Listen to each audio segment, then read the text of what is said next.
The forest floor shook under the weight of running feet, and somewhere close, a low growl rolled through the trees like distant thunder. Cale Ashbourne moved through the dark with a calm that unsettled everyone who saw it. He was not running from anything. He was the reason everyone else was running. 3 scouts from a neighboring territory had crossed the boundary line an hour earlier, thinking the moonless night would hide them. They were wrong. Cale had known the moment they stepped past the old stone marker at the edge of his land. He always knew. It was a sense that lived under his skin, older than memory, sharper than instinct. He caught the first scout near the river, pinned him against a tree with a hand that did not shake, and spoke in a voice so quiet the man had to lean in to hear it. "Tell your alpha this land is not his to test." The scout nodded fast, too afraid to speak, and Cale let him go. He did not chase the other 2. He did not need to. Word would travel faster than any of them could run, and by morning every pack within 100 miles would know that Cale Ashbourne had caught trespassers and let them live, which was somehow more frightening than if he had not. Back at the main house, his second in command, a broad-shouldered man named Corwin, was waiting on the porch with his arms folded. "You could have brought them in," Corwin said. "Question them properly." "I already know what I need to know," Cale answered, stepping past him into the house. "Bastian is testing the border again. He does this every few months. He wants to see if I have gotten tired." "Have you?" Cale did not answer. He walked through the wide hallway of the house that had belonged to his father, past portraits he never looked at anymore, and into the study where a single lamp burned even though it was nearly midnight. He sat down at the desk, opened a drawer, and stared at nothing for a long moment. The truth was, he was tired. He had been tired for 11 years, ever since the night he had taken this house, this land, and this title from the man who used to sit in this exact chair. He did not sleep the way other people slept. He rested his eyes sometimes, allowed his body a shallow kind of stillness, but true sleep, the deep, unguarded kind, had not visited him since the night his own father tried to have him killed in his bed. Since then, Cale had trained himself to stay alert every hour of every day. His guards changed shifts every 4 hours. His doors were reinforced. His windows were fitted with alarms only he could hear. He trusted no one enough to let his guard down, not even the people who had stood beside him for over a decade. It made him strong. It also made him something close to a ghost in his own home, present but never truly resting, powerful but never truly at peace. Corwin appeared in the doorway again, his expression softer now. "You should eat something." "I'm not hungry." "You never are anymore." Cale looked up at him, and for a brief second, something almost human flickered behind his eyes. Then it was gone, replaced by the familiar iron calm that his entire pack had learned to read as both comfort and warning. "Get some rest, Corwin. I'll take first watch." "You always take first watch. And second. And third. Someone has to." Corwin left without arguing further, because arguing with Cale Ashbourne about rest was like arguing with a mountain about moving. It simply did not happen. 50 miles east, on a narrow 2-lane road cutting through the same stretch of forest, a very different kind of night was unfolding. Wren Halloway gripped the steering wheel of her old blue car and squinted through a windshield that the wipers could barely keep clear. The storm had come out of nowhere, the way storms sometimes do in this part of the country, turning a calm evening into a wall of rain and wind in under 20 minutes. She had been driving home from her aunt's house, taking the back roads because her phone told her they would save 15 minutes, and now she deeply regretted trusting a piece of software over her own sense of direction. The trees on either side of the road bent under the wind, and somewhere far off, thunder rattled the sky like a warning. "Come on," she muttered to herself, leaning forward, as if that would help her see better. Just a little further. She did not know exactly what further meant. She had passed the last gas station 20 minutes ago and had not seen a single house, mailbox, or sign of civilization since. The road felt like it belonged to no one, swallowed on both sides by tall, dark trees that seemed to lean in closer with every gust of wind. A shape darted across the road. Wren slammed the brakes, her whole body jerking forward against the seatbelt. The car skidded on the wet asphalt, spun half a turn, and came to a stop with the front wheels off the road, tilted into a shallow ditch. Her heart pounded so hard she could hear it over the storm. She sat frozen for a moment, hands still locked on the wheel, breath coming in short, sharp bursts. "What was that?" she whispered. "What was that?" It had looked like an animal, something large and fast, gone before she could make sense of the shape. A deer, she told herself. It had to be a deer. Nothing else moved like that out here. She tried to reverse the car back onto the road, but the tires only spun uselessly in the mud, throwing up a spray of dark water. She tried again, and again, until the smell of burning rubber told her to stop before she made things worse. Wren dropped her head against the steering wheel and let out a long breath. "Perfect," she said to the empty car. "Absolutely perfect." She checked her phone. No signal, just a small crossed-out bar mocking her from the top corner of the screen. The rain outside was not letting up, and the temperature seemed to be dropping with every passing minute. She was stuck, alone, on a road with no name that she could remember, in a storm that showed no sign of ending. For a long while she simply sat there, weighing her options, none of which felt good. Walking in this weather was dangerous. Staying in the car all night, with no heat and a fading phone battery, was not much better. Then, through the rain-streaked window, she saw a light. It was faint at first, a warm yellow glow far off among the trees, flickering like a lantern or a porch lamp. Wren stared at it, half convinced her eyes were playing tricks on her, but the light did not disappear. It stayed exactly where it was, steady and inviting in a way that made the decision for her. She grabbed her jacket from the passenger seat, pulled it over her head as a makeshift shield against the rain, and stepped out of the car into the storm. The walk was miserable. Mud pulled at her shoes with every step. Branches scratched at her arms, and the wind seemed determined to push her back the way she came. But the light never wavered, and slowly, painfully, it grew closer, until she could make out the shape of a large house set back from the trees, its windows glowing warm against the darkness. By the time she reached the porch, she was soaked to the bone and shivering hard enough that her teeth chattered. She raised a trembling hand and knocked on the heavy wooden door, praying that whoever lived here was kind, or at the very least, home.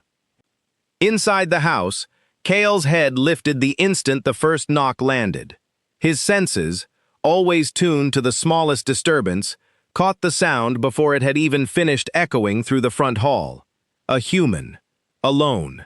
No threat in her scent, only exhaustion and cold and something else, something like fear mixed with relief. He rose from the desk in the study, moving through the house with silent steps, and reached the door before Corwin, who had come running from the kitchen at the sound. "Who would be out in this?" Corwin said under his breath. Cale did not answer. He opened the door. Standing on the porch was a woman he had never seen before, drenched from head to toe, dark hair plastered to her face, arms wrapped tightly around herself in a useless attempt to stay warm. She looked up at him with wide eyes, and for a moment, neither of them said anything at all.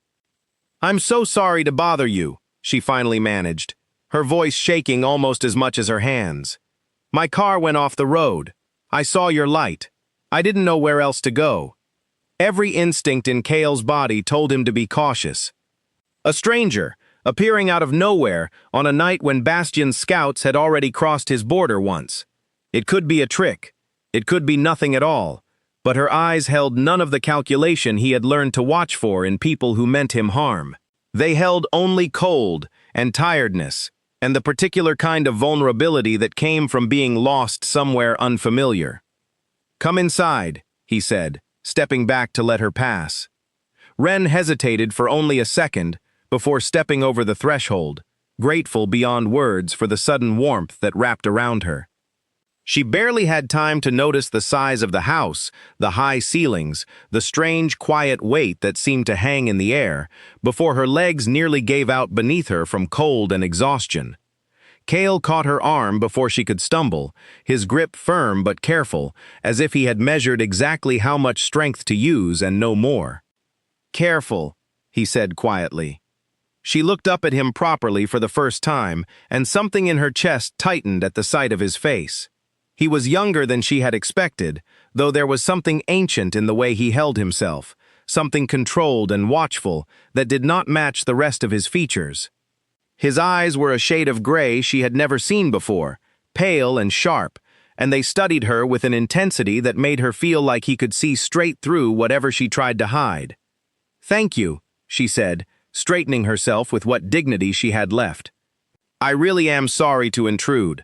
I just needed somewhere to wait out the storm." "You're not intruding," Cale said, and something about the way he said it surprised even him. He was not a man who welcomed strangers easily. "Corwin, get her something warm. And a blanket." Corwin, who had been watching this entire exchange with barely concealed curiosity, nodded and disappeared toward the kitchen without a word, though the look he shot Cale on his way out said more than enough. "I'm Wren," she offered, hugging her arms around herself again despite the warmth of the house. "Wren Halloway." "Cale," he said simply, offering nothing more.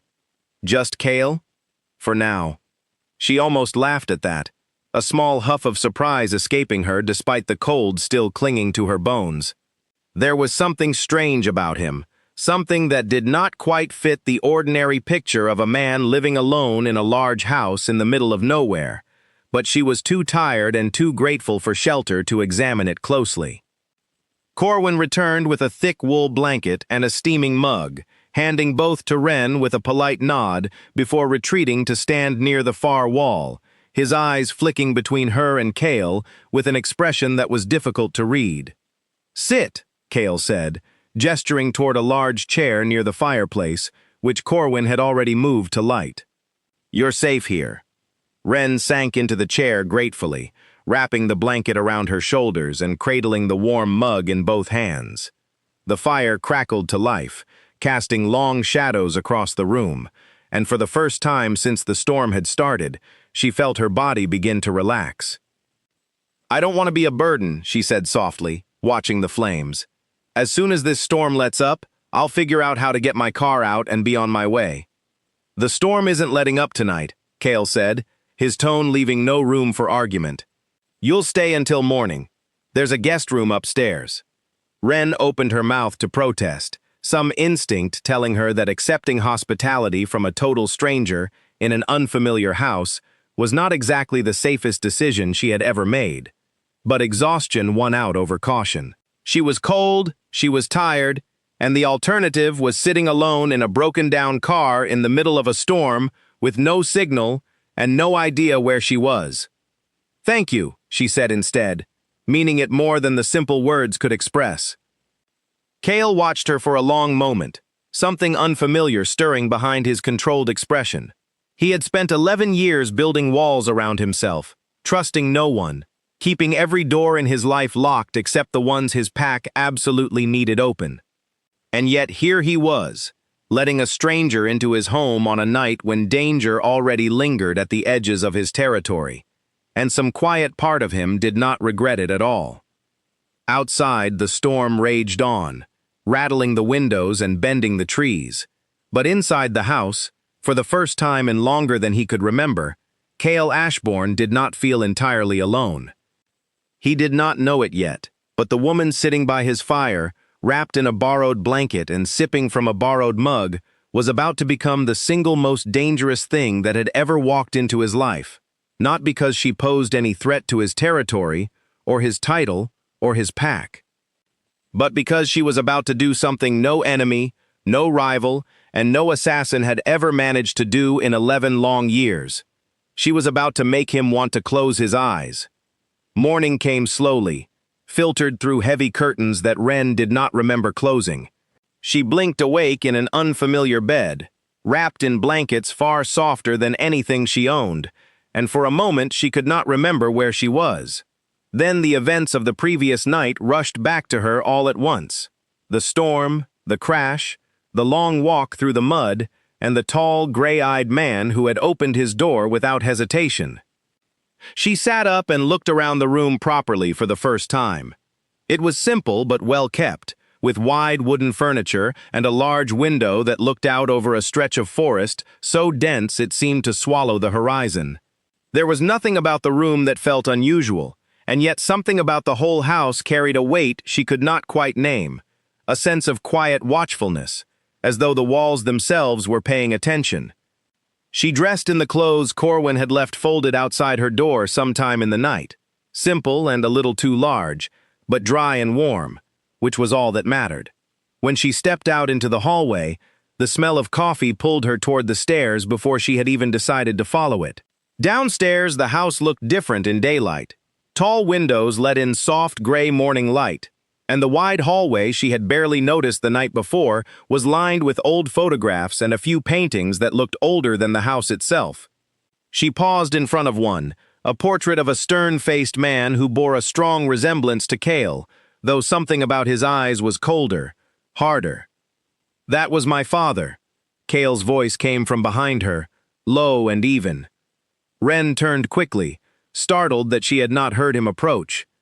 He moved like that, she was beginning to realize, silent in a way that did not seem entirely natural. "He looks serious," she said carefully. He was. Cale's expression did not change, but something in his voice tightened just slightly.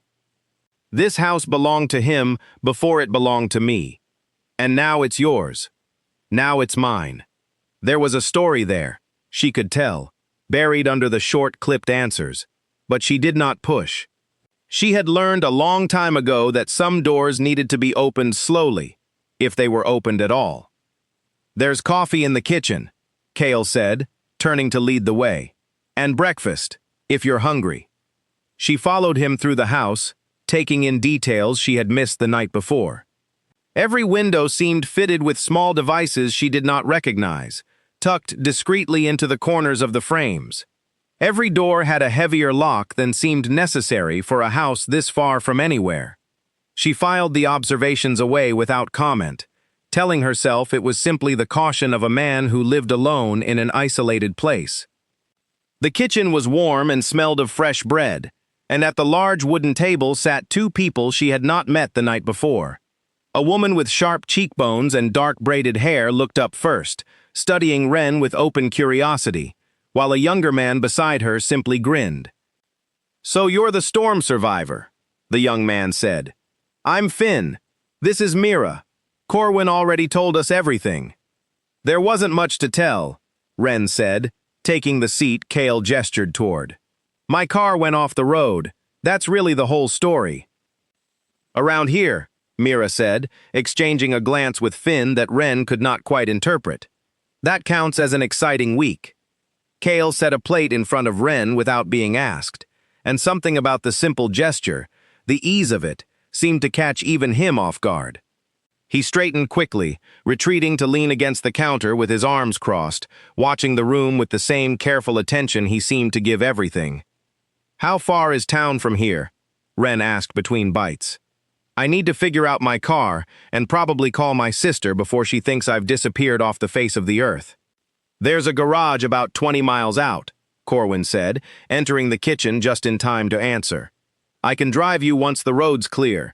The storm knocked down a few trees along the main route, so it might be midday before it's passable." "That's more than kind of you," Wren said. "I really don't want to keep imposing." "You're not imposing," Cale said again, the same simple words from the night before. And this time, Finn and Mira both looked at him with expressions of pure surprise, quickly masked behind polite smiles when Wren glanced their way. The rest of the morning passed easier than Wren expected. She helped clear the table despite Mira's protests, wandered the wide porch outside while waiting for news about the road, and found herself, more than once, glancing back toward the house to see if Cale was watching her from one of the windows. He usually was. It was nearly noon when Corwin returned from checking the road, his expression tighter than it had been earlier. "The main route is clear," he said, finding Kale alone in the study. But there was something else on the border trail. Tracks. Recent ones. Whoever left them wasn't trying very hard to hide. Kale's jaw tightened. Bastion's people. Looks that way. Could just be another scouting run, testing the line again like they did last night. Or it could be something more, Kale said, standing from the desk. Keep 2 guards on rotation near the guest room while she's here. Corwin raised an eyebrow. You're worried about the human. I'm being careful, Kale corrected, though even to his own ears the words sounded thinner than he intended. The truth was more complicated than caution, and he was not ready to examine it too closely. By early afternoon, the roads were clear enough for Corwin to drive Wren toward the garage, her car having been towed there earlier that morning by a local service Kale had arranged without her knowledge. She sat in the passenger seat, watching the trees blur past, and found herself unexpectedly reluctant to leave the strange, quiet comfort of the house behind. Kale doesn't usually let people stay, Corwin said suddenly, breaking the silence between them. Not for one night. Definitely not for breakfast. I got the sense he doesn't trust people easily, Wren said carefully. That's putting it lightly. Corwin kept his eyes on the road, but his voice carried a weight that suggested there was far more beneath the surface than he was saying. He hasn't had a full night of sleep in over a decade. Not one. He barely trusts the people who've stood beside him for years, let alone strangers. Wren turned to look at him, surprised by the sudden openness. Why are you telling me this? Corwin was quiet for a long moment before he answered. Because this morning, at breakfast, he looked at you like he'd already decided you weren't a stranger, and in 11 years, I've never seen him look at anyone like that.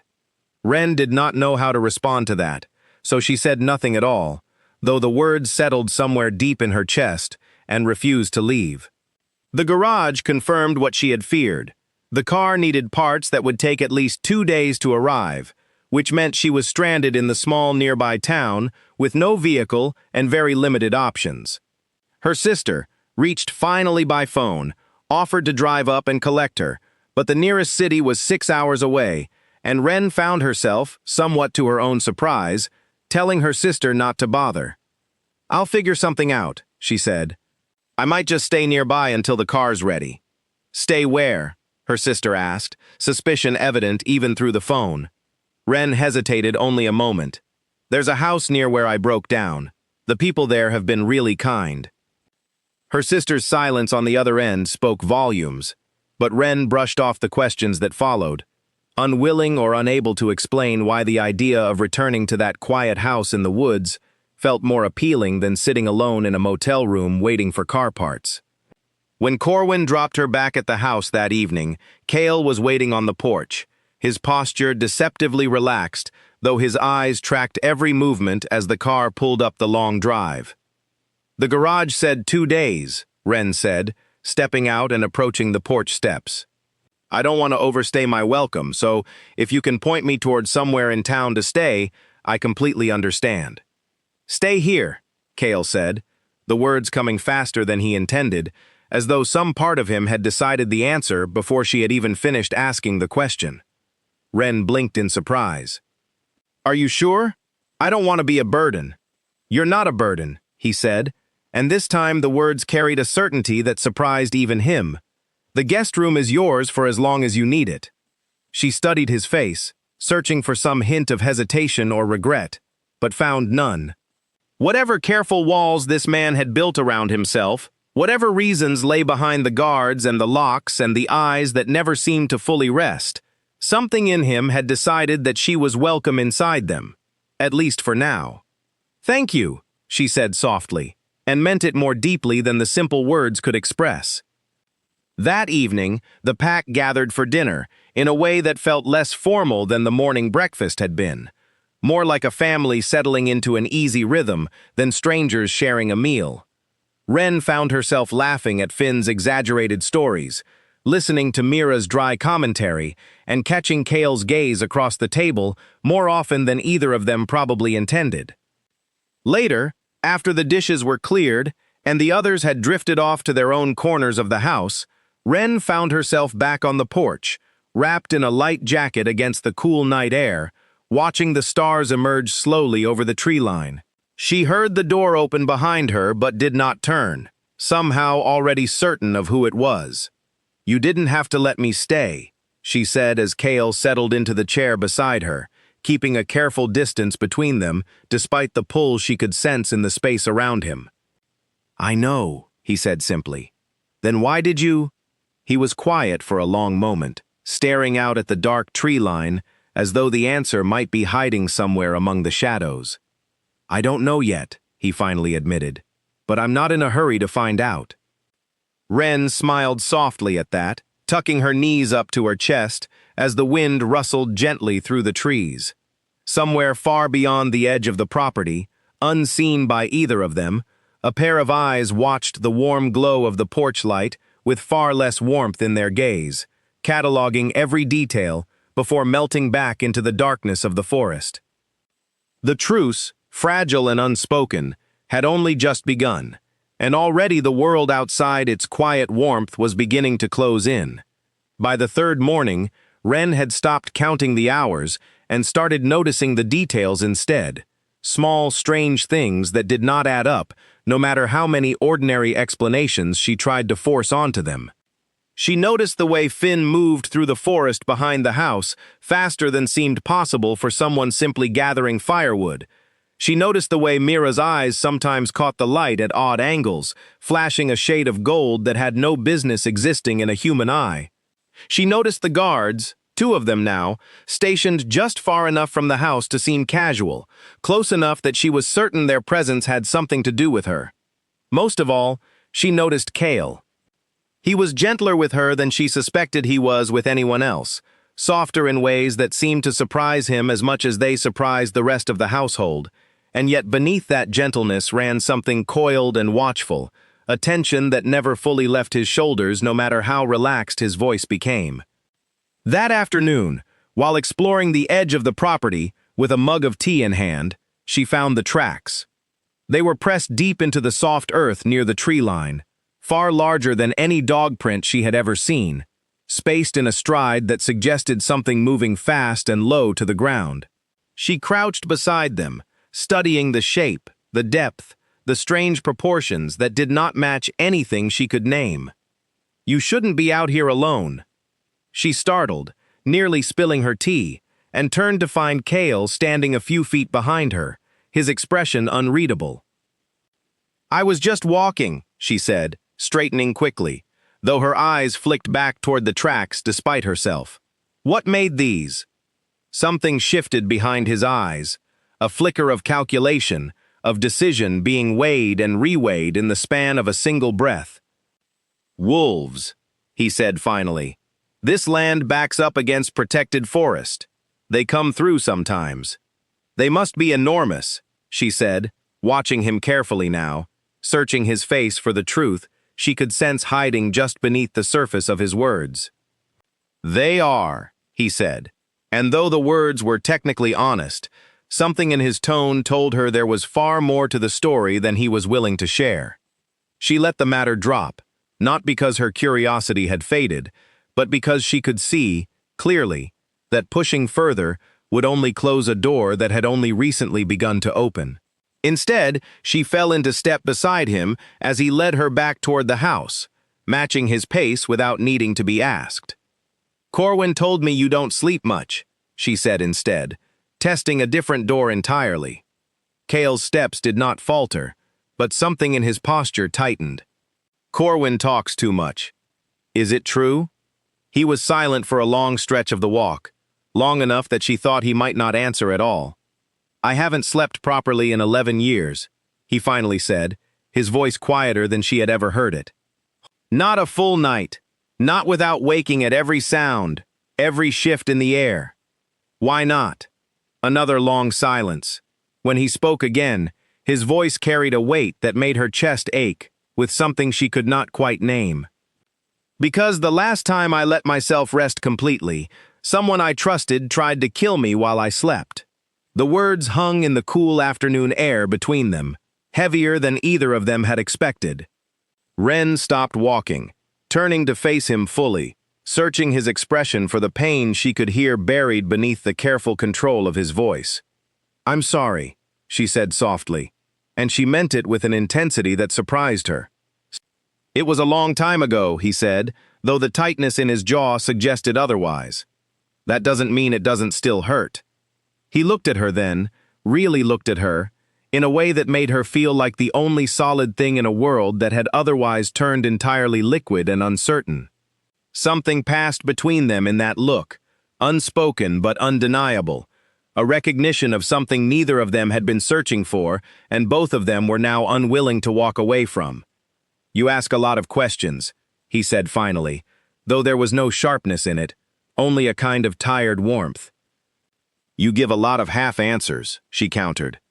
The corner of his mouth lifted, not quite a smile but close enough to count as one, and for a brief moment, the weight he carried seemed to ease just slightly. That evening, as the household settled into its usual quiet rhythm, Corwin found Cale standing alone at the edge of the property, staring out toward the borderline where the scout tracks had been discovered days earlier. "You told her about the wolves," Corwin said, more statement than question. "She found tracks. I gave her an easier truth than the whole one.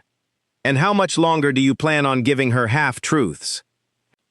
Cale did not answer immediately, his eyes fixed on the darkening horizon. "As long as I have to keep her safe." "Safe from what, exactly? Bastion's scouts, or the truth about what you are?" "Both," Cale said quietly.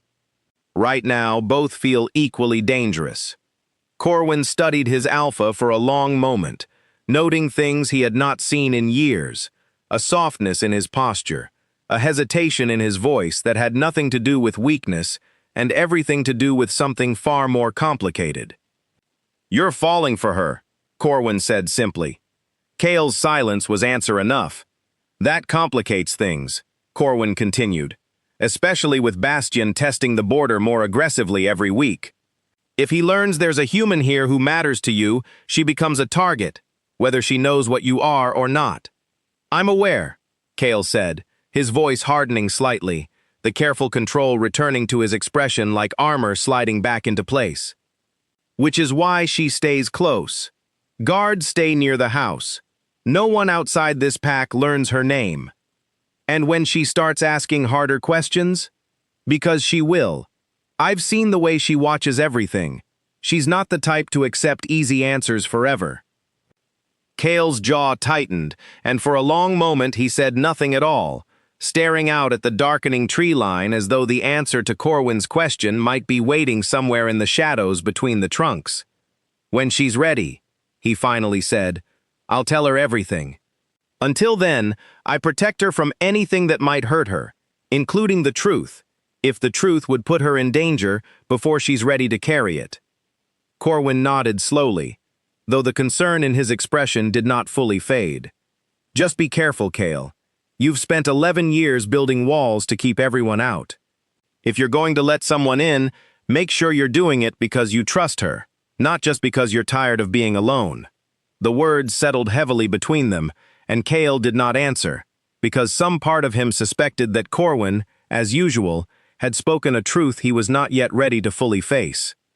Inside the house, unaware of the conversation unfolding beyond the windows, Wren sat curled in the study with an old book from Cale's shelves, though her attention kept drifting from the pages toward the sound of voices outside, too distant to make out words but close enough to sense the weight of whatever was being discussed. She thought about the tracks in the mud, far too large for any ordinary wolf. She thought about Mira's strange golden eyes, and Finn's impossible speed through the trees, and the guards stationed just close enough to matter. She thought about Cale's confession, about betrayal and sleepless nights, and a wound that clearly ran far deeper than 11 years should have allowed it to remain. None of it added up to an ordinary explanation, and the longer she sat with the pieces scattered before her, the more she became certain that whatever this house was hiding, whatever truth lived quietly beneath its warm hospitality and careful locks, it was far stranger than anything she had ever encountered before. And somehow, despite every instinct that told her to be cautious, to ask harder questions, to demand clearer answers. All she felt was a quiet, steady pull to stay exactly where she was, in this strange house, beside this strange man, until every piece of the puzzle finally fell into place. Outside, far beyond the tree line, the same pair of watching eyes that had observed the porch 2 nights earlier crept closer still, drawn by a scent that did not belong to this land. A scent that Bastion Cade's scouts had been specifically instructed to identify and report. The human staying in Cale Ashbourne's house had just become a very important piece on a board that was about to change dramatically. The dream came the way it always did, sudden and merciless, dragging Cale back 11 years into a night he had spent over a decade trying to forget. He was 23 again in the dream, younger, less guarded, sleeping in the same bedroom he had grown up in without a single lock on the door, because he had never once imagined he needed one. His father's voice echoed somewhere in the house, calm and commanding as always, discussing pack business with the men he trusted most, men who had eaten at his table for years, who had sworn loyalty with their own blood. In the dream, as in memory, Cale woke to the smell of something wrong an instant before the first blade found his shoulder instead of his heart. A fraction of a second that saved his life and changed the course of everything that came after. He remembered the shock more than the pain, the disbelief of opening his eyes to find one of his father's most trusted men standing over his bed with a knife already slick with his blood. He remembered fighting back on pure instinct, the wolf inside him tearing loose before his mind had even caught up to what was happening, the chaos of the following hours blurring into fragments of memory that still haunted him. His father's voice, cold and satisfied, admitting that he had ordered the attack himself, that Cale had grown too strong, too popular among the pack, a threat to a throne that was never meant to be shared. The fight that followed was the only true fight of Cale's life, brutal and desperate, ending with his father's body cooling on the floor of the same study where Cale now spent most of his sleepless nights, and a title thrust onto his shoulders before he had even finished processing what he had lost and what he had become. He woke from the dream the same way he always did, sitting bolt upright, heart hammering, hand instinctively reaching for a weapon that was not there. The room around him was dark and silent, the house quiet in the particular way that told him it was somewhere close to 3 in the morning, the hour when the memories liked to visit most. He sat there for a long time, breathing slowly, forcing his heart rate back under control through sheer force of will, a skill he had perfected over 11 long years of nights just like this one. A soft knock at his door pulled him fully back into the present. "Cale?" Wren's voice, quiet and hesitant, drifted through the wood. "I heard something. Are you all right?" He hesitated only a moment before answering. "I'm fine. Go back to sleep." There was a pause, long enough that he thought she might actually listen, before he heard the door open slightly, her silhouette framed in the dim hallway light. "You don't sound fine," she said softly, stepping just inside the doorway, close enough to see him sitting on the edge of the bed, tension still coiled tightly through every line of his body. "It's nothing," he said, though even to his own ears the words sounded hollow. "You said you haven't slept properly in 11 years, she said, moving closer despite his obvious discomfort with the intrusion. "Was tonight one of the nights you tried?" He did not answer, but his silence was confirmation enough. Wren settled quietly onto the edge of the bed, keeping a respectful distance but close enough that her presence filled the room with a warmth that had nothing to do with temperature. "You don't have to tell me what happened," she said. "But you don't have to sit here alone with it either." Something in her voice, steady and unafraid despite the late hour and the strange tension radiating off him, cracked something loose in his chest that he had kept sealed for over a decade. "My father tried to have me killed," he said, the words coming out rougher than he intended, 11 years of silence finally breaking loose all at once. "In this house, while I slept, a man I trusted held the knife." Wren did not gasp or flinch or pull away, and something about her steady stillness gave him the courage to continue. "I survived," He didn't, and ever since, I haven't been able to close my eyes completely. Not around anyone, not even the people who've stayed loyal to me for over a decade. Sleep feels like handing someone a weapon and trusting them not to use it. That's a heavy thing to carry alone, she said softly. I've had practice. That doesn't make it lighter. He looked at her then, really looked, the way he had on their walk through the forest days earlier, and found the same steady warmth waiting for him, unshaken by the darkness of what he had just confessed. "Why aren't you afraid of me?" he asked quietly, the question slipping out before he could stop it. "You've seen the tracks, you've seen the guards. You must know by now that I'm not entirely what I seem." Ren considered the question carefully before answering. "I think you've shown me more honesty in 3 days than most people show in years. Whatever you are, whatever secrets you're keeping, none of it has made me feel unsafe. If anything, it's the opposite. You don't know everything yet." "Then tell me," she said, her voice gentle but steady. "Whenever you're ready. I'm not going anywhere." The storm outside had returned sometime during his memory, rain tapping softly against the window in a rhythm far gentler than the violent storm that had first brought her into his life. He listened to it for a long moment, weighing the truth against 11 years of careful secrecy, and found, to his own surprise, that the scales were beginning to tip. "Not tonight," he said finally, "but soon." Ren nodded, accepting the answer without pushing further, and something about her patience, her willingness to wait without demanding, settled something restless in his chest that had not been settled in a very long time. They sat together in comfortable silence for a while, listening to the rain, until Ren noticed the slight droop in his shoulders, the way his eyelids kept threatening to fall despite the tension that still lived in his frame. "You should try to rest," she said softly. "I don't think I can." "Not tonight. Then I'll stay, if that helps. Just until you feel steady again." He should have said no.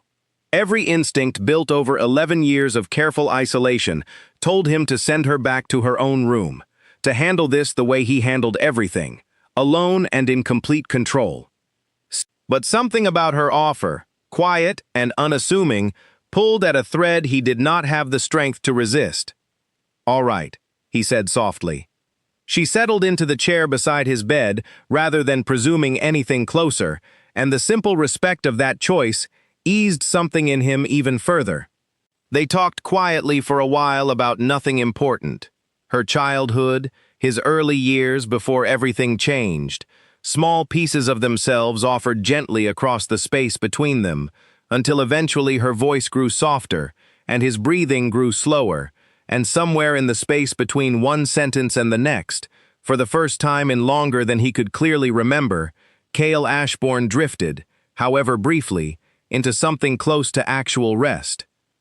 He woke before dawn to find her still there, curled slightly in the chair, having fallen asleep herself sometime during the quiet hours before morning. He watched her for a long moment, something warm and unfamiliar spreading through his chest, before rising carefully to retrieve a blanket and drape it gently over her shoulders.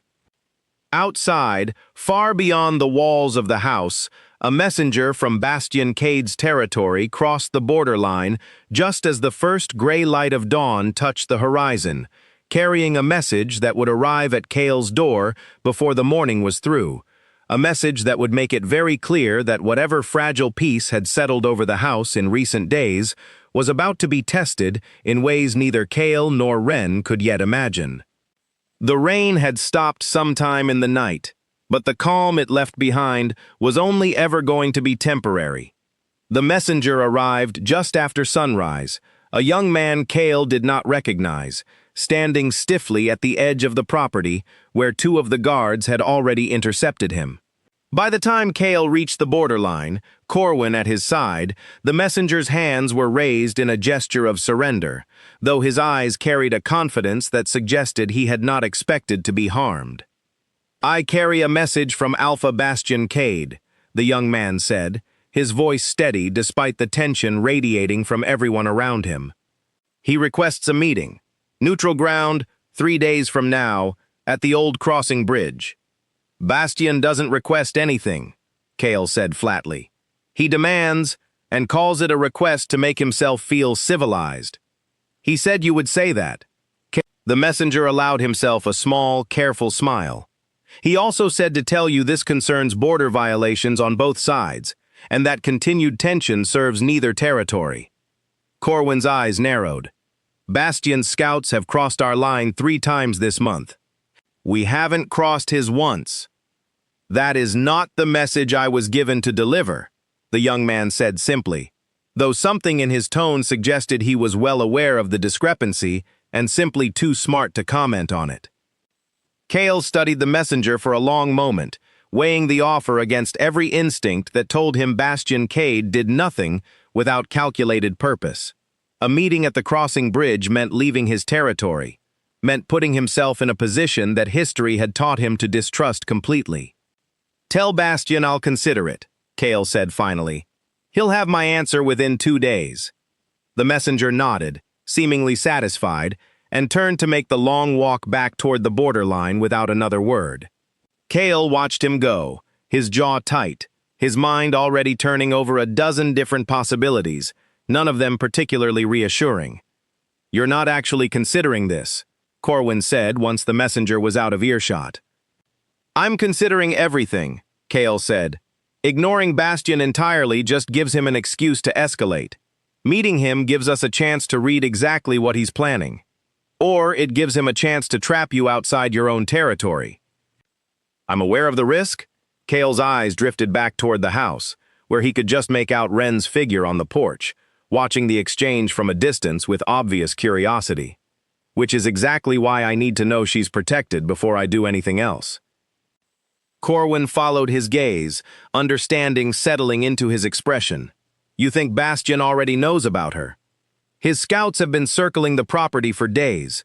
It would be foolish to assume he hasn't noticed a human staying here who wasn't here a week ago. Then we increased the guard around the house, immediately. Kale nodded, already moving back toward the house, his mind sharpening into the focused, controlled calculation that had kept his territory safe for over a decade. Whatever softness had crept into him over the past few days, whatever warmth had settled into his chest during the quiet hours before dawn, none of it changed the reality that danger was closing in, and he would not allow it anywhere near her. Wren met him on the porch, her expression carefully neutral, though he could see the questions building behind her eyes. Who was that? She asked. A messenger, Kale said, choosing his words carefully. From a neighboring territory. Nothing you need to worry about. You keep saying things like that, she said, crossing her arms. And every time you do, I worry more, not less. He almost smiled, despite the tension coiling through him, struck again by how easily she saw through his careful evasions. There's tension between my territory and a neighboring one, he admitted, choosing a truth simplified enough to protect her without lying outright. It's been building for a while. This morning's message was about arranging a meeting to address it. Is it dangerous? It could be. Then why go? Because avoiding it risks making things worse, he said, meeting her eyes directly. And because I'd rather face the danger directly than let it creep closer to this house while I wait. Wren studied him for a long moment, something complicated passing behind her eyes, worry tangled with an admiration she did not bother to hide. I don't like this. You don't have to like it, he said gently. You just have to trust that I know how to handle it. I do trust you, she said, and the simplicity of the statement struck him harder than he expected. That doesn't mean I'm not going to worry. He reached out then, an unfamiliar gesture for a man who rarely touched anyone outside of combat or command, and gently rested his hand against her shoulder. I have no intention of leaving you unprotected. Whatever happens with Bastian, you're going to be safe. I promise you that. The weight of his words settled over her, steady and certain, and despite the uncertainty coiling in her stomach, she found herself believing him completely. Over the following 2 days, the house transformed subtly around her. More guards appeared at the edges of the property, their presence less discreet now, patrolling in visible rotations rather than blending quietly into the background. Corwin and Finn spent long hours in the study with Cale, voices low and urgent behind the closed door, emerging each time with expressions tighter than before.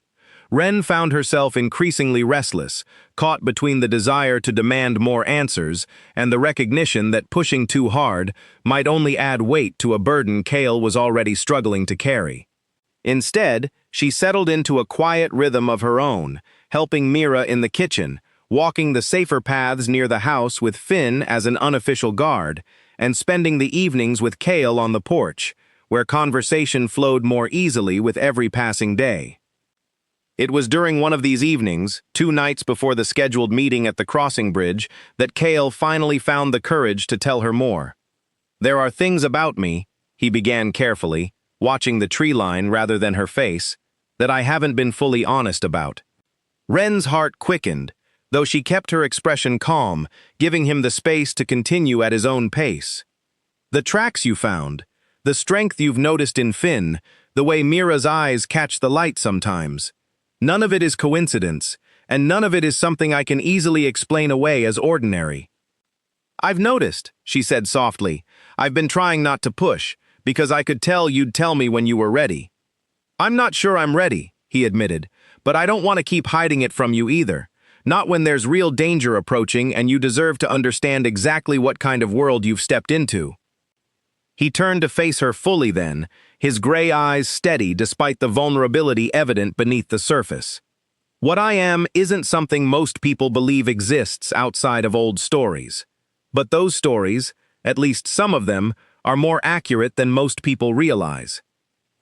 Wren held his gaze, her heart pounding, some deep instinctive part of her already sensing the shape of the truth, before he spoke it aloud.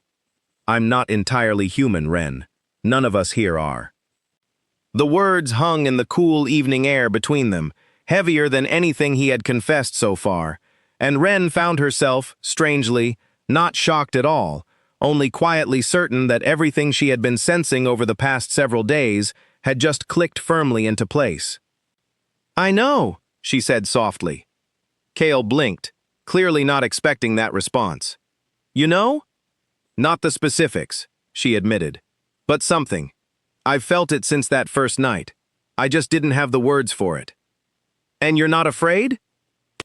She considered the question honestly before answering, weighing the strange tracks in the mud, the golden flash of Mira's eyes, the impossible speed she had seen in Finn's movements through the trees, and most of all, the steady, gentle man sitting beside her who had opened his door to a stranger during a storm and had not stopped protecting her since.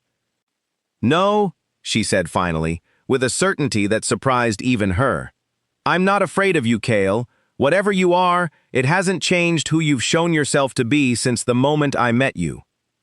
Something in his chest, tight and guarded for 11 long years, eased just slightly at her words, though the danger still building beyond the edges of his territory remained as pressing and real as ever. "There's more I need to tell you," he said quietly, "before the meeting with Bastian. Things you need to understand, for your own safety." "I'm listening," Wren said, settling closer beside him on the porch, ready to hear whatever truth he was finally prepared to share.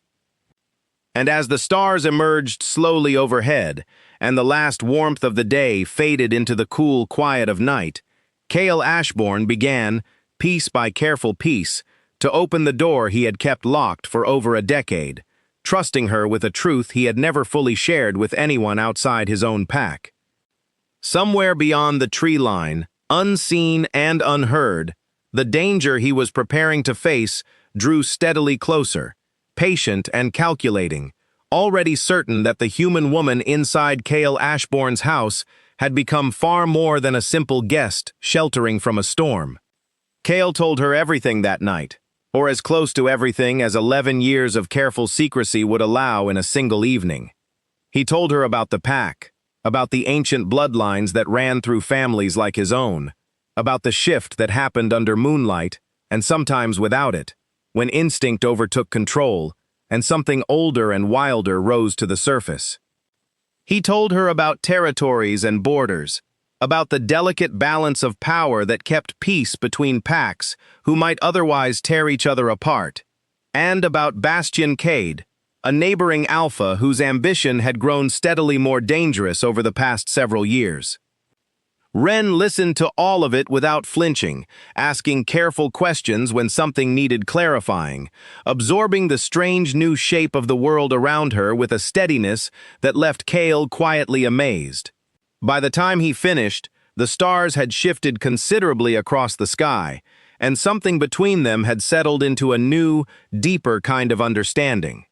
"Thank you," she said softly, "for trusting me with this. I should have told you sooner," he admitted. "But some part of me was afraid that once you knew everything, you'd want to leave.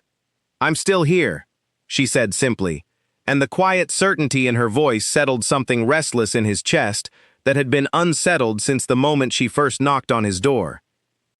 The following morning brought a different kind of tension into the house, sharper and more immediate, as Corwin returned from a routine patrol with news that could not wait. "They've moved a unit closer to the border," he said, finding Kale in the study before the sun had fully risen. "Not crossing yet, but positioned. Bastion's making sure we know he's serious." Kale's expression hardened. "How many?" "At least a dozen. Maybe more we haven't spotted." "For a supposed peace meeting." "Exactly." Corwin's jaw tightened. "I don't like this, Kale. This feels less like negotiation and more like preparation."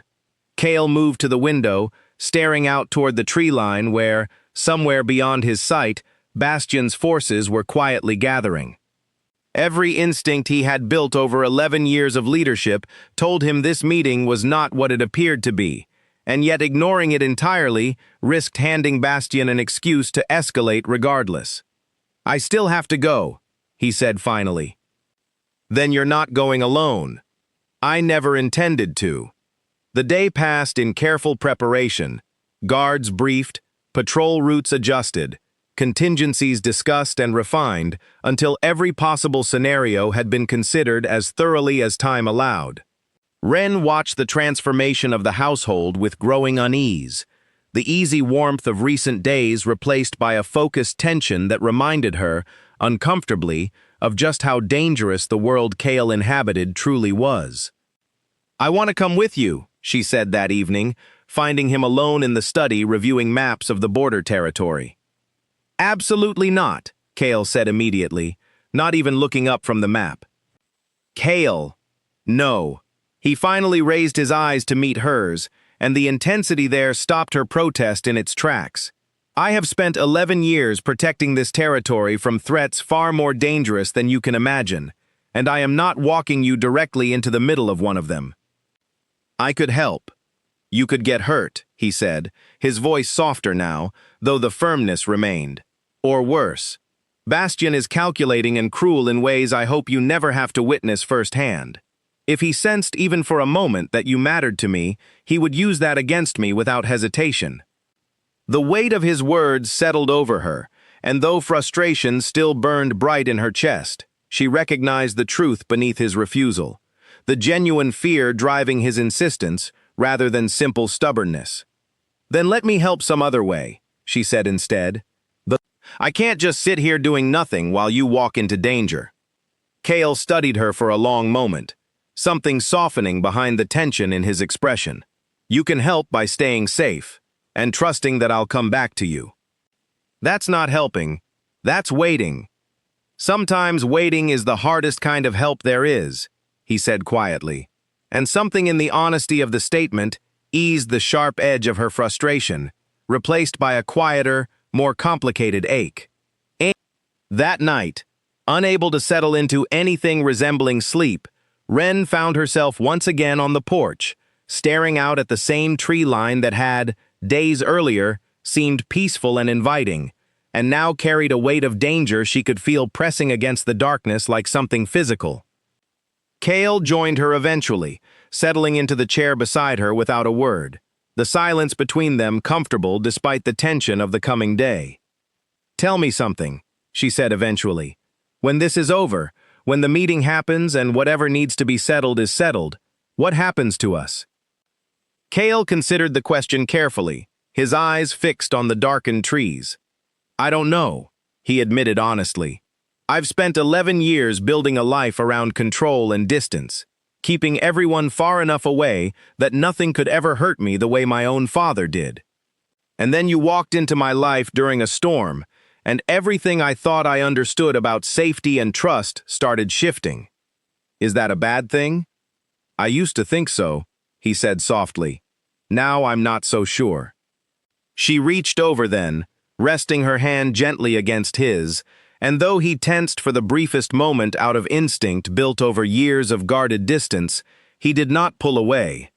Instead, slowly, deliberately, he turned his hand beneath hers until their fingers intertwined, a small gesture that carried more weight than either of them fully expected. "Come back to me," she said quietly. "Whatever happens tomorrow, come back." "I intend to," he said, his voice steady despite the uncertainty of what lay ahead. "I have far too much to lose now not to." They sat together in comfortable silence as the night deepened around them, the weight of the coming day settling over both of them in different ways, until eventually, exhaustion pulled at Ren's eyes despite her efforts to stay alert alongside him. "You should sleep," Kale said softly, noticing the way her head kept drooping despite her best efforts. "I don't want to leave you out here alone." "I'm not alone," he said, and something in the simple statement carried more warmth than she expected. "You're here." She smiled softly, settling deeper into her chair rather than heading inside, unwilling to leave his side even for the sake of comfort.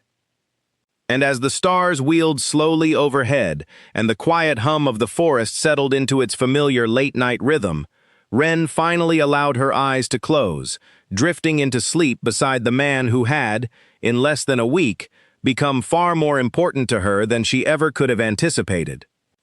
Kale watched her sleep for a long while, something protective and fierce settling deep in his chest, a certainty crystallizing with each passing minute that whatever happened at the crossing bridge tomorrow, whatever danger Bastian Cade intended to bring to his doorstep, he would face it without hesitation, because the alternative, allowing any harm to reach the woman sleeping peacefully beside him, was simply not something he was willing to accept.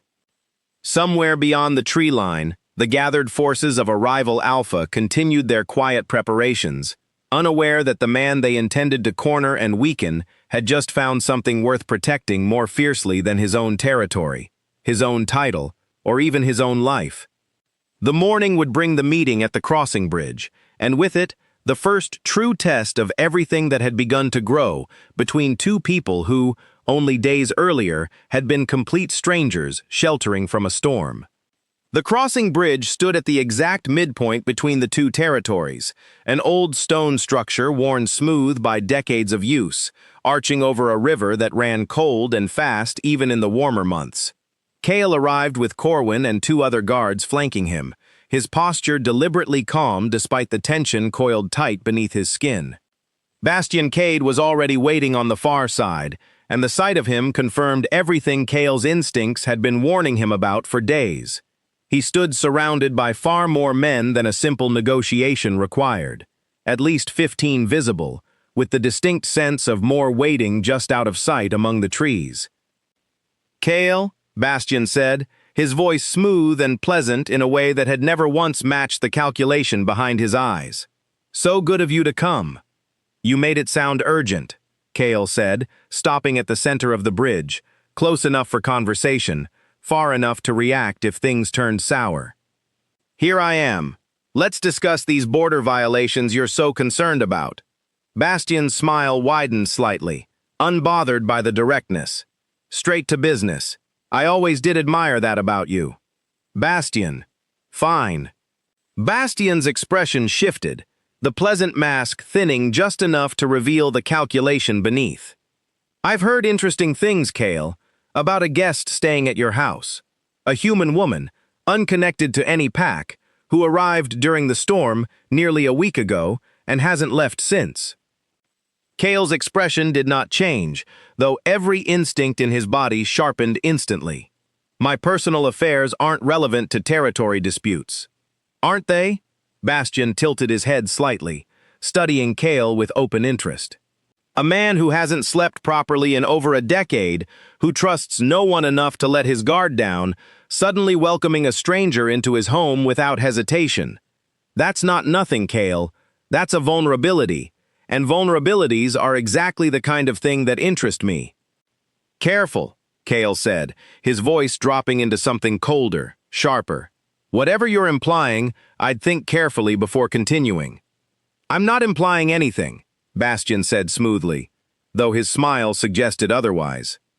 I'm simply pointing out that the great Kale Ashbourne, feared by every pack within 100 miles for his complete lack of weakness, appears to have finally found one.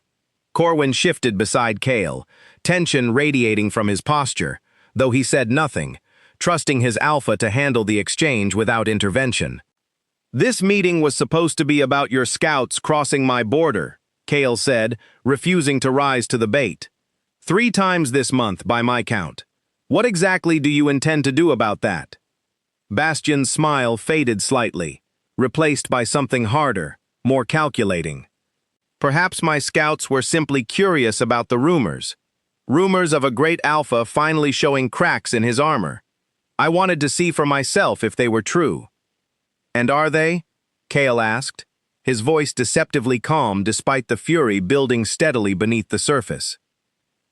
I think they might be, Bastian said quietly, his eyes glittering with something dangerous.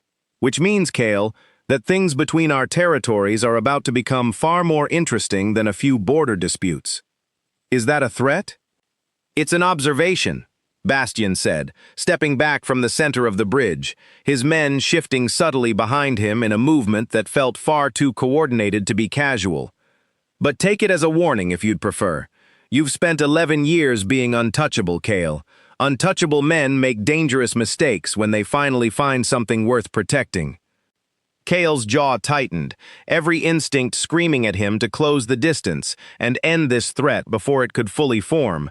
But the calculation in Bastian's eyes, the coordinated movement of his men, told him clearly that this was exactly the reaction Bastian was hoping to provoke. You'll find, Kale said instead, his voice steady and cold, that whatever weakness you think you've discovered only makes me more dangerous, not less. I have survived every threat that's come for me over the past 11 years. Yours will be no different. Bastian's smile returned, sharp and knowing. We'll see, Kale. We'll see. Without another word, Bastian turned and walked back toward his own territory, his men falling into formation behind him, leaving Kale standing alone on the bridge with Corwin and the guards, the weight of the exchange settling heavily over all of them. That went about as well as I expected, Corwin said grimly, once Bastian's group had disappeared beyond the tree line.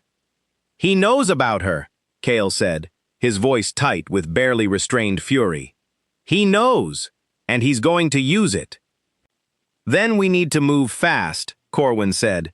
Increase security around the house immediately. Consider relocating her somewhere safer until this settles. She won't agree to leave, Kale said, already turning back toward home, his pace quickening with every step. And honestly, moving her might expose her to more risk than keeping her close, where we can protect her directly. The walk back to the house felt longer than the walk out had been, every shadow among the trees seeming to carry new weight, every sound sharpened by the fresh awareness that Bastian Cade now knew exactly what mattered most to him. Wren was waiting on the porch when they arrived, and the moment she saw Kale's expression, tight and grim despite his efforts to mask it, she knew immediately that the meeting had not gone well. What happened? She asked, meeting him at the steps. Bastian knows you're staying here, Kale said, deciding against further evasion now that the stakes had shifted so dramatically. He's going to try to use that against me. Wren's face paled slightly, though her voice remained steady. What does that mean exactly? It means we need to be more careful than before, Kale said, guiding her back inside the house, his hand resting protectively at the small of her back. Guards will be doubled. You won't leave the property without an escort. And if things escalate further, we may need to consider additional precautions. Kale, I don't want to be the reason you're in more danger than you already were. You're not the reason, he said firmly, stopping to face her directly, his hands settling gently on her shoulders. Bastian has been looking for an excuse to challenge me for years. You just gave him a convenient target to focus on. This isn't your fault, and I need you to understand that clearly. She nodded slowly, though the worry in her eyes did not fully fade. What happens now? Now, Cale said, his voice hardening with resolve. We prepare. Bastian doesn't make idle threats, which means he's already planning his next move. I intend to be ready for it, whatever form it takes. Over the following 2 days, the house transformed into something closer to a fortress. Guards stationed at every entrance. Patrol routes doubled and randomized to prevent any predictable pattern an enemy might exploit. Every window and door checked and reinforced beyond what had already been in place. Ren found herself swept into the preparations despite Cale's initial reluctance, helping Mira organize supplies, learning basic defensive positions from Finn during quiet moments between patrols, absorbing as much as she could about a world that had, in the span of a single week, become entirely and irreversibly her own. Through it all, the bond between her and Cale continued to deepen, forged now not just through quiet evenings and shared confessions, but through the shared weight of impending danger. A partnership building steadily beneath the surface of growing affection. On the second evening after the bridge meeting, as Ren helped clear the dinner dishes, a sharp cry from outside sent everyone in the house rushing toward the windows. Cale was moving before the sound had even fully registered, instinct driving him toward the door with a speed that left the others scrambling to catch up. Finn stumbled through the doorway moments later, blood seeping from a shallow wound along his forearm, his expression tight with urgency rather than pain. "Scouts," he gasped. "At least 6, moving fast along the eastern boundary.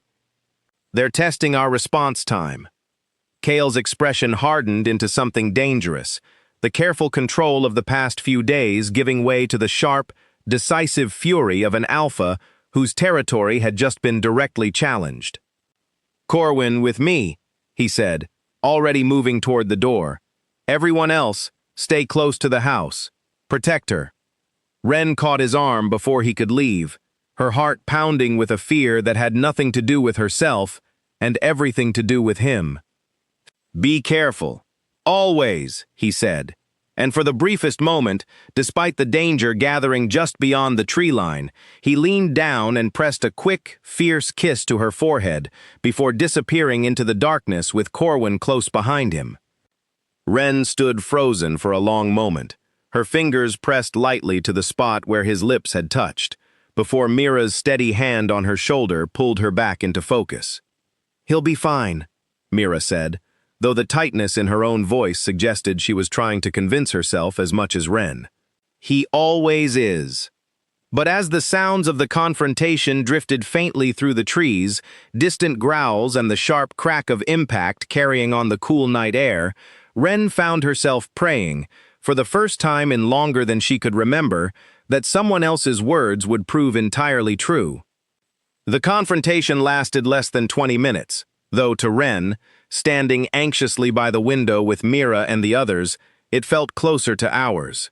When Cale and Corwin finally emerged from the tree line, moving with the steady, controlled gait of men who had won a fight rather than lost one, the relief that flooded through her was so intense it nearly buckled her knees.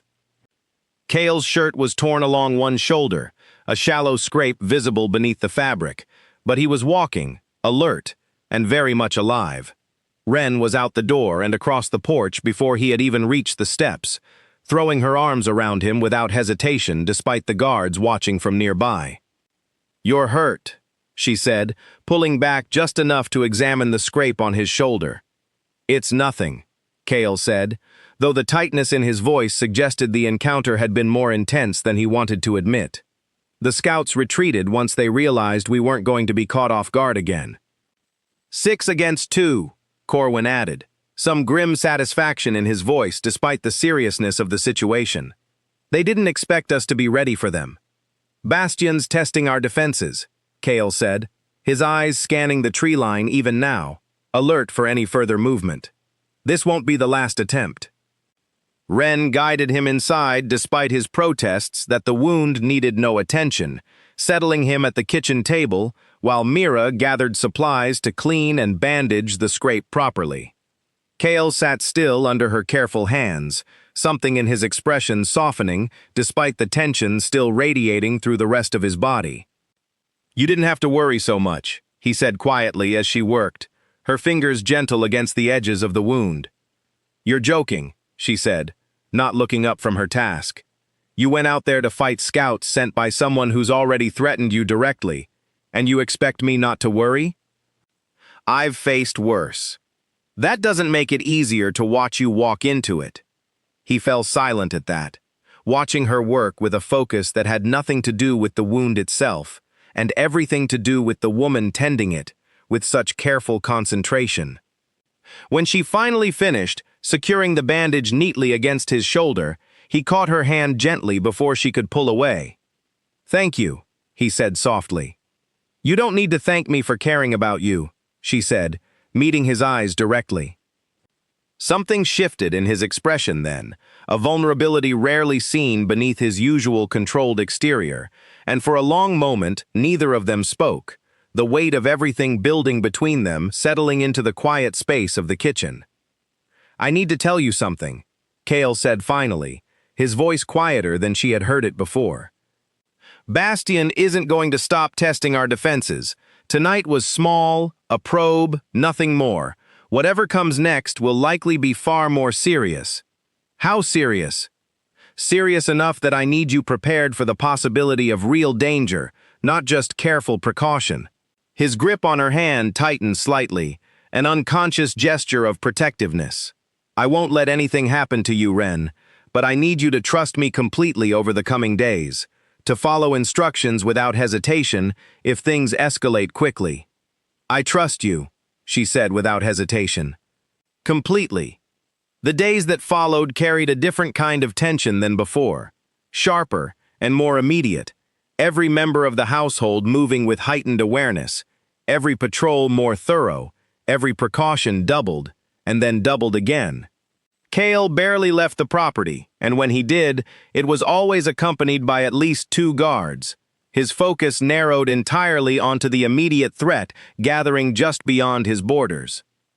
Despite the mounting pressure, small moments of warmth continued to weave through the tension. Quiet dinners where laughter still found its way around the table despite everything. Brief afternoon walks along the safer paths near the house. Evenings on the porch where Kale's guard, though never fully lowered, softened noticeably whenever Ren sat beside him. It was during one such evening, 4 days after the scout confrontation, that Ren noticed something different in him. The exhaustion that had always lived quietly behind his eyes, carefully managed but never fully absent, seemed heavier now, weighing on him in a way she had not seen before. "You look tired," she said gently, settling into the chair beside him. "I am tired," he admitted, something in his tone suggesting the confession cost him more than the simple words implied. "The past week has been more demanding than most, and I haven't allowed myself real rest in longer than that." "When did you last sleep? Even a little?" He considered the question carefully before answering. "That night you sat with me. That was the closest I've come to actual rest in 11 years. The admission settled heavily between them, and Ren found herself reaching for his hand instinctively, threading her fingers through his without a second thought. "Maybe you need that again," she said softly. "Not just the closeness, the rest itself. You can't keep pushing yourself like this, especially not with everything happening with Bastion." "I can't afford to be unguarded right now," he said, though the exhaustion in his voice undercut the firmness of his words. "Not with the border tension escalating." "You can't afford not to rest either," she countered gently. "Exhausted leaders make mistakes, Kale. You've told me that yourself, in different words. If you're going to protect this pack, protect me, protect everyone here, you need to be at your strongest, and that means allowing yourself real rest sometimes." He was quiet for a long moment, staring out at the darkening tree line, the internal battle evident in the tight set of his jaw. I don't know if I can, he admitted finally, the vulnerability in his voice striking her deeply. Every instinct I've built over 11 years tells me that closing my eyes completely is a mistake I can't afford to make. Then don't close them completely, she said softly. Just rest, here, with me close by. I'm not asking you to be unguarded. I'm asking you to let yourself be tired, just for a little while, without fighting it so hard. Something in her words, gentle and understanding rather than demanding, eased a portion of the tension coiled tight through his shoulders. He shifted slightly in his chair, closer to her, close enough that his shoulder pressed lightly against hers, and for a long while neither of them spoke, the quiet warmth of the evening settling comfortably around them.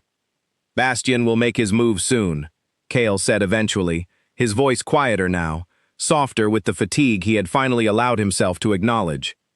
I can feel it building, the same way I felt it building before he first sent scouts across the border. Then rest now while you can, Ren said, gently guiding his head toward her shoulder with a soft, patient pressure. Whatever comes next, you'll face it stronger for having allowed yourself this. He resisted for only a moment, 11 years of careful vigilance, warring against the deep pull of exhaustion and the steady warmth radiating from the woman beside him, before finally, slowly, the resistance began to ease. His head settled against her shoulder, hesitant at first, then gradually more fully, his breathing beginning to slow into something deeper and steadier than she had heard from him before. Ren remained perfectly still, afraid to disturb whatever fragile peace was finally settling over him, watching the tension drain slowly from his features as the minutes passed. She did not know, in that quiet moment, that she was witnessing something no one had seen in over a decade. She did not know that somewhere inside the house, Corwin had paused at the window, catching sight of his alpha resting peacefully against a woman's shoulder for the first time in 11 years, his own expression shifting from surprise to something close to quiet, disbelieving relief. All Ren knew, in that moment, was that the most dangerous alpha in existence, a man who had spent over a decade refusing to let his guard down for anyone, had finally chosen to rest, fully and completely, in her presence. And as his breathing deepened further into the steady rhythm of actual sleep, Ren simply sat still, cradling something far more fragile and precious than she had ever expected to hold, determined to protect this moment, and the man trusting her with it, for as long as the world allowed.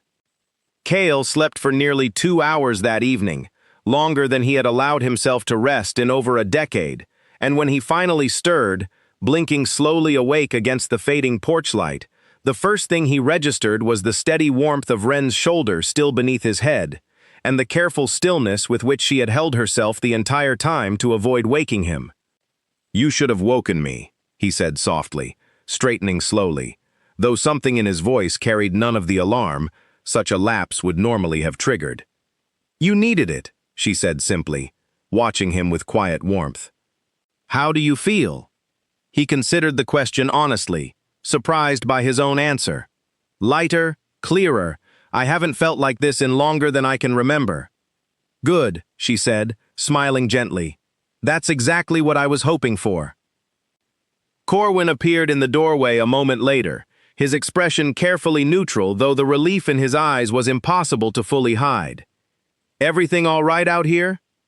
"Better than all right," Cale said, and the small, genuine smile that touched his features surprised Corwin nearly as much as the moment he had witnessed through the window. The peace, however, was not destined to last. Less than an hour later, Finn came sprinting up the drive, his expression grim, breathless from the run. "Movement along the entire eastern border," he said, gasping for air. "Not scouts this time. A full unit, at least 30 strong, moving in formation. This isn't a test anymore, Cale. This is an advance." Cale's easy warmth vanished instantly, replaced by the sharp, focused intensity of a leader facing exactly the threat he had spent days preparing for. "Time? They'll reach the boundary within the hour, if their pace holds.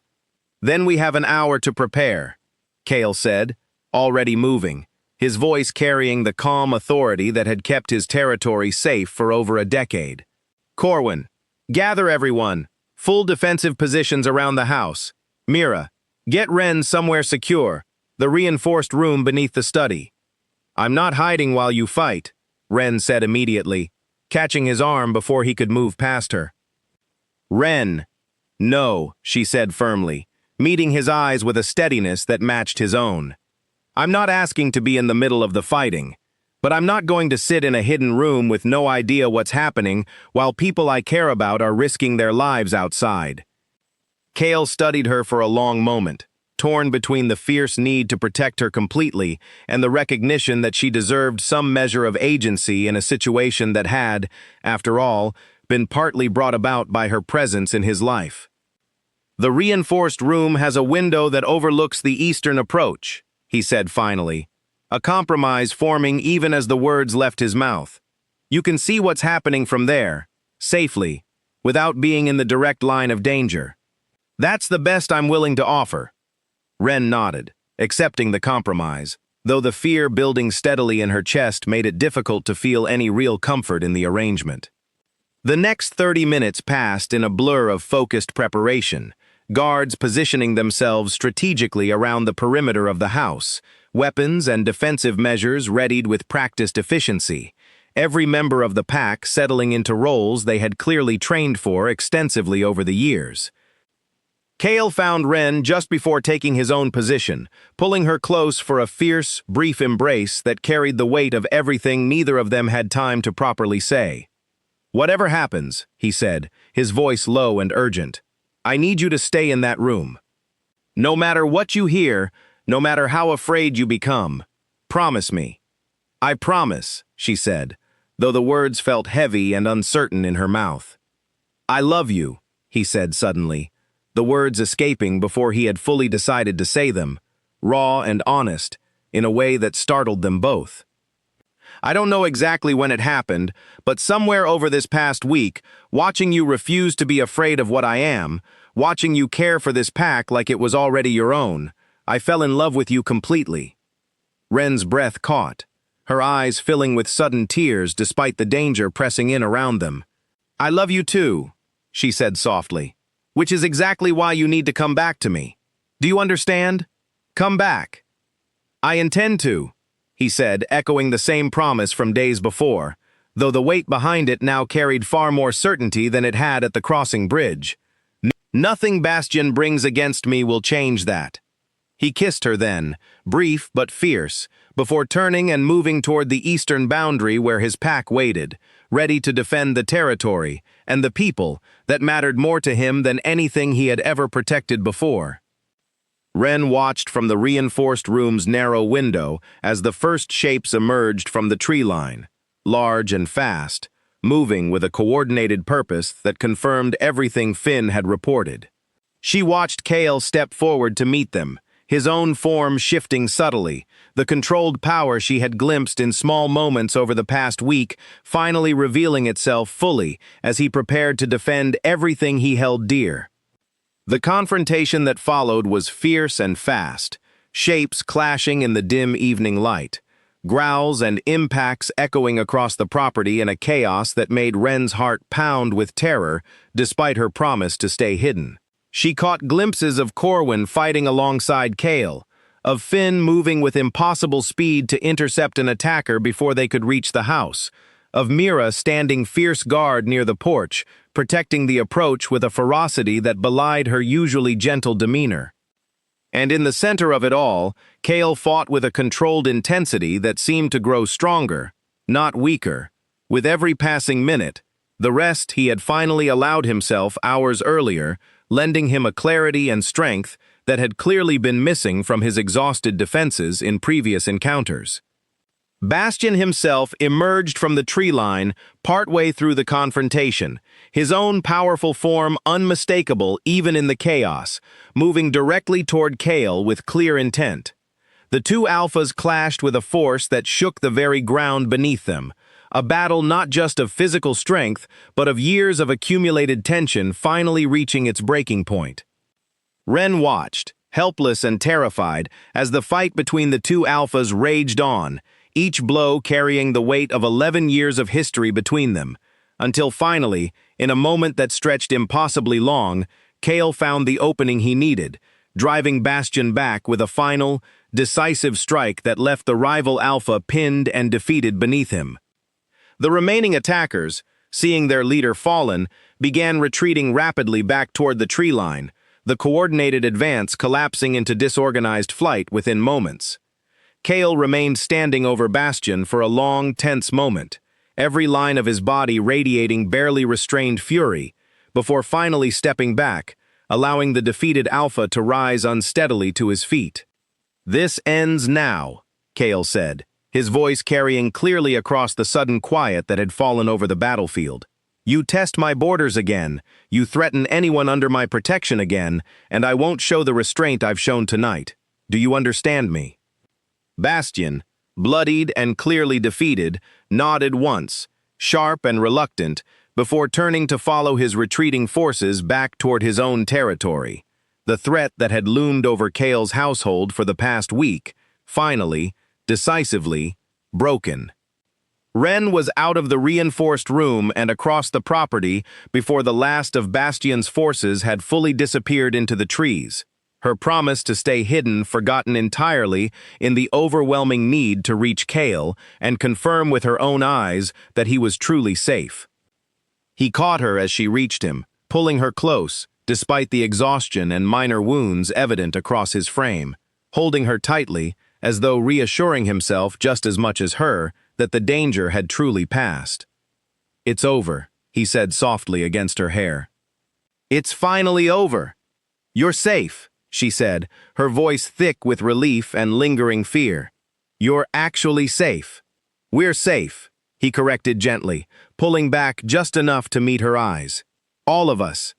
Because of tonight, because of the strength you helped me find over this past week, this territory is finally, truly secure." Around them, the rest of the pack began gathering, exhausted but victorious, the tension that had gripped the household for days, finally beginning to ease into something closer to relief and quiet celebration. Corwin approached, a rare, genuine smile breaking across his usually composed features. "We did it," he said simply. "We did," Kale agreed, though his eyes never left Ren's face, the truth of everything that mattered most to him, settling clearly and completely into place. As the household began the slow process of tending wounds and settling back into calm, Kale kept Ren close beside him, unwilling to let even a moment's distance separate them after everything the night had brought. Whatever challenges still lay ahead, whatever adjustments still needed to be made as two very different worlds continued merging into one shared life, none of it felt insurmountable in the warm, steady relief of having survived the danger together, stronger for having faced it as one. 3 weeks passed after the confrontation with Bastion Cade, and the house that had once felt heavy with quiet tension now carried a different kind of energy entirely, warmer and steadier, the careful vigilance that had once defined every corner of the property softening into something closer to genuine peace. Ren's car had long since been repaired and returned, sitting now in the wide driveway beside the house, though she found herself, more often than not, choosing to stay rather than drive back toward the life she had been living before the storm first swept her off the main road and into a world she never could have imagined existed. Her sister had visited twice already, initially skeptical of the sudden change in Ren's living situation, though the warmth of the household and the obvious devotion in Kale's eyes whenever he looked at her sister had gone a long way toward easing those early concerns.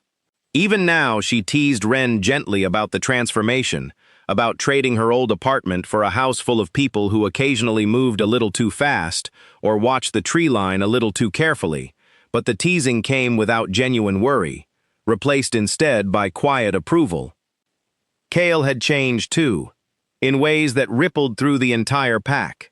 The guards who once patrolled with grim, unbroken vigilance now carried themselves with a lighter confidence, secure in the knowledge that their alpha, finally rested and steady, led them with a clarity that had been missing for years. Corwin, in particular, seemed to walk taller. The weight of managing an exhausted, sleepless leader finally lifted from his shoulders. "You're different," Wren said one evening, settling onto the porch beside him as the sun dipped low behind the tree line, painting the sky in warm shades of orange and gold. "Different how?"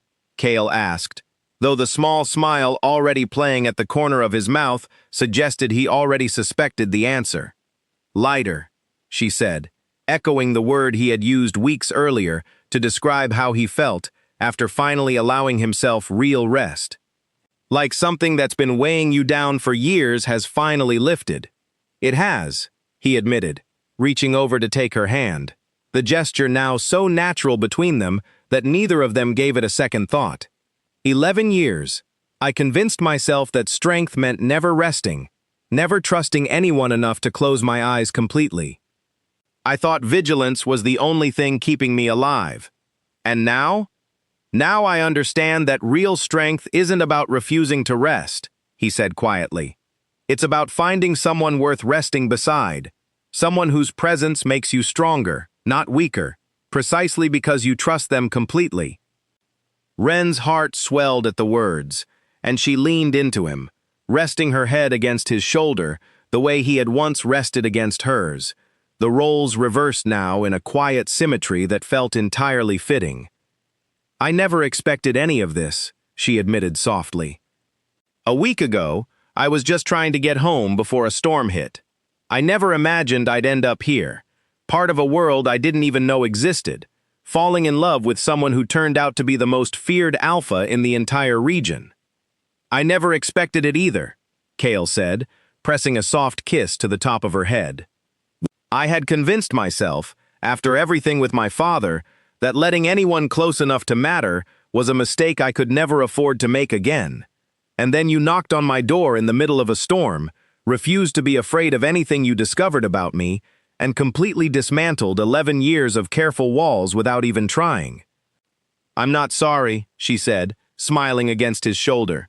"Neither am I," he said, and the certainty in his voice carried the full weight of everything they had survived together over the past few weeks.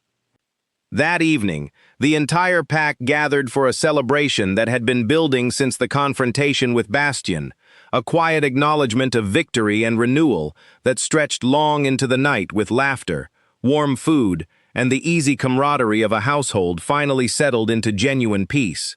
Wren found herself surrounded by people who had, in a remarkably short span of time, become as close to her as any family she had ever known.